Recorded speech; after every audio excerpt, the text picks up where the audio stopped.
जी अस्सलाम वालेकुम। यहाँ पे एक बहुत अहम ब्रेकिंग न्यूज़ ये है कि जनाब इमरान खान साहब ने पाकिस्तान तहरीक इंसाफ ने जो आज रैली निकालनी थी वो मौखर कर दी है। उसके पीछे कई वजूहात आ रही हैं, उसमें बहुत ज़्यादा इशू और मामलात आ रहे हैं। नंबर वन वहाँ पे आ रहा है कि लाहौर में इस टाइम आपको पता होगा कि PSL के मैचेस चल रहे हैं। उसके बाद उससे जो पिछली रैली थी उस दौरान औरत मार्च का वहाँ पे कैंप चल रहे थे, जलसे जुलूस हो रहे थे, इस वजह से मौखर किया। और इसके बाद जो अपोज़िट इस टाइम सूरत हाल वहाँ पे बनी हुई है कि ज़मान पार्क के तमाम तर रास्ते बंद कर दिए गए हैं और पंजाब में शहर लाहौर में जो रेंजर है उसको तलब कर लिया गया है। और इमरान खान की जो गिरफ़्तारी है उसके एक दफ़ा फिर चर्चे होने लगे हैं कि इमरान खान की गिरफ़्तारी का बहुत ज़्यादा चांसेस है।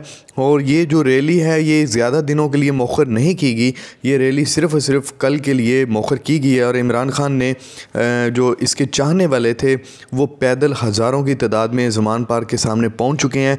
मुझे लगता है कि ये हालात एक दफ़ा फिर शायद आज कशीदा हों, क्योंकि शेख रशीद ने भी ये आज दावा किया है कि इमरान खान को गिरफ़्तारी करने का मुकम्मल इंतज़ामात वफाकी हुकूमत ने कर लिए हैं। तो अब देखें कि इसमें आगे क्या निकलता है, ये बात सच साबित होती है कि झूठी साबित होती है।